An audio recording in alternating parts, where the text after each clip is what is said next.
Okay, so I got cut off, but we're going to continue now. So we finished off this slide, and the next question asks you, what are some areas that you need to work on improving your grading habits? And so a lot of y'all had some really good reflections there. So let's look at these questions and answers pertaining to grading. What are the best practices and what should we be doing? So number one, a teacher assigns a short essay reflection to assess students' understanding of the concepts learned in the unit. Several students do not turn in the assignment. What should the teacher do? So let's look at the response options.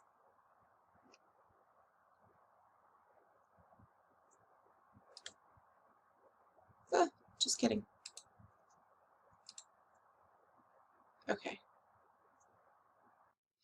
Okay, so here are our answer options. The teacher should give completion grades if the students did the work. The teacher should put it in within 5 days, but leave blanks for students that did not turn it in yet. Or read through the reflections to assess student comprehension and use the data to plan out the next couple days' lessons based on strong and weak areas of comprehension. The teacher should put the grades in the gradebook, including zeros for students who have not yet turned in the assignment, or the teacher should consider this as a summative grade and enter the grades within the gradebook within 5 days of giving the assignment. And the correct answer here is read through the reflection. So again, we want to make sure that we are giving students the feedback, that we use what they've given their grades on assessments, that we're using that to plan out our next units. So that is why that is the correct answer. So let's look at the next one. Freddie has been in class every day, but missing most of class assignments. So I'm sure that this rings bell with quite a few of you. He's not disruptive, but also does not use class time to work, even when prompted by the teacher. The teacher has offered tutorials and other supports, but Freddie does not come and does not want to do the work. Freddie is also an athlete, but is in danger of not getting to play because he's failing the class. What should the teacher do? So should the teacher contact coaches to let them know that Freddie is refusing to work? The teacher should also remind Freddie of the consequences of not getting work done. Or the teacher should understand the importance of athletics and the value of being on an athletic team. The teacher should accept any and all work that Freddie turns in and give him grace on grades because he needs to play on the team. Or the teacher should conference with Freddie after the first missing assignment and assign him mandatory tutorials in order to get the work done. And I'm going to read through this in a second, but this is the correct answer. And I'm going to tell you, coaches are not responsible for students getting their work done. Coaches can support you in the classroom if you're having behavior issues or if you have a student who's refusing to work, but that's not your first line of defense.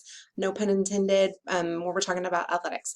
Your first line of defense is actually conferencing with the student. What is it that is the student not comprehending? Is the student struggling? Do they have something going on at home?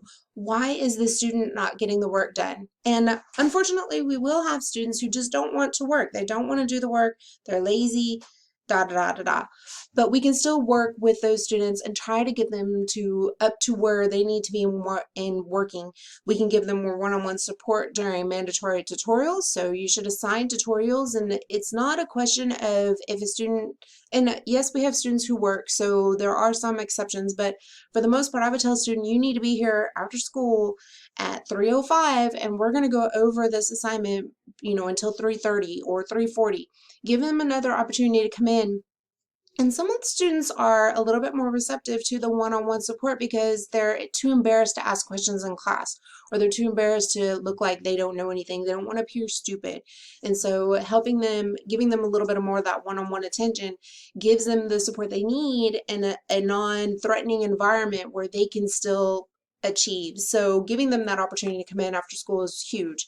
But don't contact coaches and expect coaches to be your first line of defense to help students to get their grades turned in. Use coaches as a support system and let them know that students are struggling in class, but they are not responsible for students getting the work turned in. So make sure that you realize that.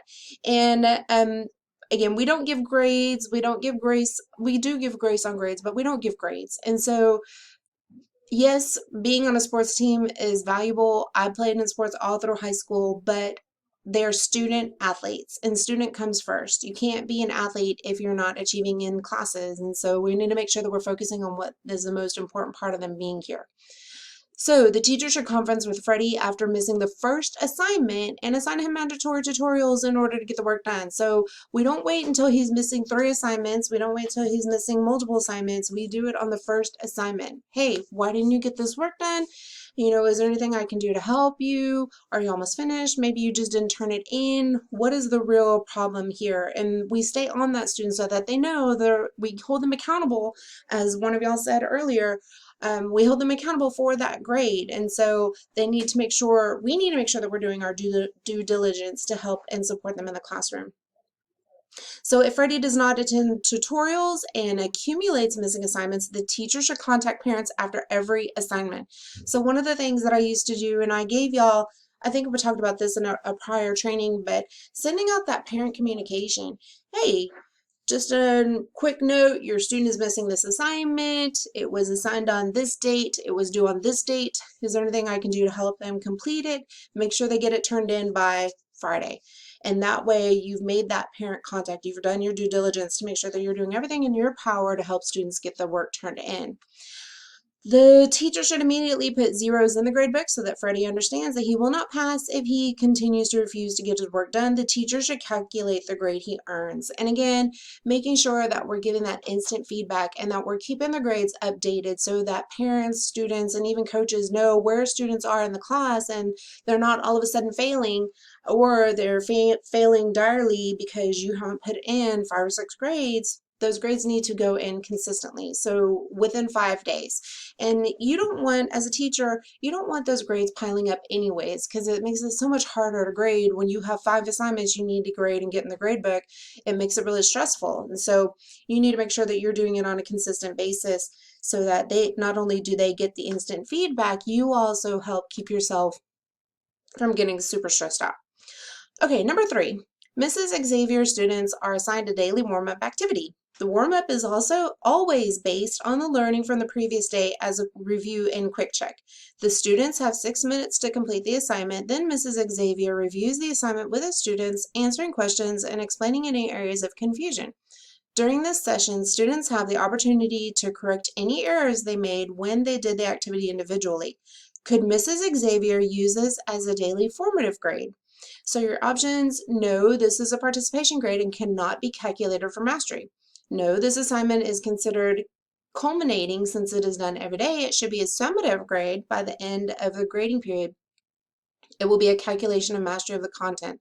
Or yes, since it is a check for understanding, teachers may use this as a formative grade every week by counting each day as 20% of the grade.